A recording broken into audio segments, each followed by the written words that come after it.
বন্ধুরা, mutton biryani chicken biryani তো প্রায় খাই। এবার আমি বানালাম চিংড়ি বিরিয়ানি। খেতে খুবই দারুণ লাগলো আর বানিয়েছি অনেক সহজ পদ্ধতিতে। তো দেখো, এখানে আমি ভেজিসগুলোকে কেটে নিয়েছি, ছোট ছোট টুকরো করে নিয়েছি। এখানে আছে বিনস, গাজর, সাথে আছে একটা শিমলা মির্চ। আবার এর মধ্যে নুন হলুদ দিয়ে এটাকে একটুখানি হালকা ফ্রাই করে নিলাম, খুব বেশি ফ্রাই করিনি। তো আগের থেকে এক বাটি চিংড়ি মাছকে ভেজে রেখে দিয়েছি, আর সাথে রেখে দিয়েছি পেঁয়াজে বারিস্তা ভেজে, এগুলোকে আগে তুলে রেখে নিয়েছি। এবার দিয়ে দিলাম এর মধ্যে তেলের মধ্যে গেল গোটা গরম মশলা। তো খুব বেশি গরম মশলা ছিল না, তো যা ছিল তাই দিয়ে দিলাম।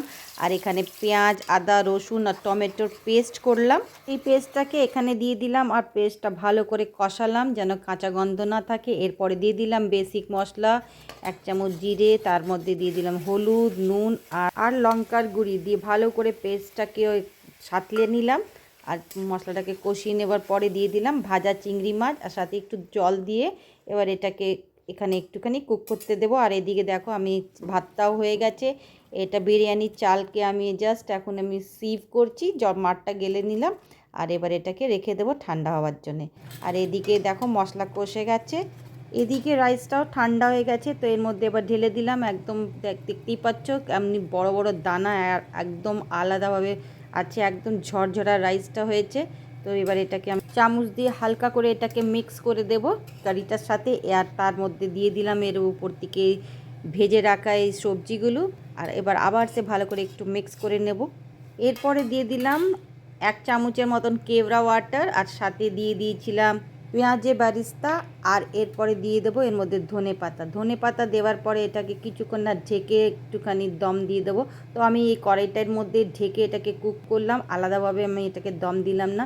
খেতে খুবই দারুণ লাগে, এইভাবে একবার তোমরা বানিয়ে দেখবে। আর তার সাথে বানিয়েছিলাম কি আলুর দম। তো এরকমভাবেও শুকনো শুকনো খাওয়া যায়, কিন্তু আলুর দম দিয়ে খেতে খুবই দারুণ লাগলো। তো আলুর দম বানালাম ব্যাস ফাটাফট। মানে পেঁয়াজ, আদা, রসুনকে কুচি কুচি করে দিলাম। তার আগে দিয়ে দিয়েছিলাম জিরে ফোড়ন, তার সাথে একটা শুকনো লঙ্কা, তেজপাতা, তারপর দিয়ে দিলাম টমেটো। ভালো করে একটু টমেটোটাকে নাড়াচাড়া করে একদম কষিয়ে নিলাম। বেসিক মশলা দিলাম, নুন, হলুদ, তার সাথে জিরে, ধনে দিয়ে ভালো করে আবার সে মশলাটাকে কষাবার পরে সেদ্ধ করা আলুটাকে দিয়ে দিলাম। তোমরা দেখতেই পাচ্ছ আলুটাকে ভালো করে একটুখানি কষিয়ে নিতে হবে। আমি মোটামুটি 5-10 মিনিট অবধি আলুটাকে কষিয়েছিলাম, জল দিইনি, বিনা জলেই এটাকে বারবার নাড়িয়ে চাড়িয়ে কষালাম। তো একদম কত সুন্দর মাখা মাখা আলুর দম হয়ে গেল। এরপরে দিয়ে দিলাম একটুখানি জল, তাহলে আলুটা আরও ভালোভাবে সেদ্ধ হয়ে যাবে, কেন কি এখানে আলুটা 3/4 কুকড আছে। তো আরও 1/4 আমার কুকিং চাই। তো এবার 1/4 কুকিংটাও হয়ে এসছে। আর দিয়ে দিলাম এর মধ্যে ধনে পাতা, নাওয়ার আগে দিয়ে দিয়েছিলাম কসুরি মেথি আর একটু গরম মশলা। তো বন্ধুরা, তৈরি হয়ে গেল বিরিয়ানির সাথে আলুর দম কম্বিনেশন। তো তোমাদের এই রেসিপিটা কীরকম লাগলো? ভালো লাগলে একটু লাইক, কমেন্ট, শেয়ার করো। Thank you for watching.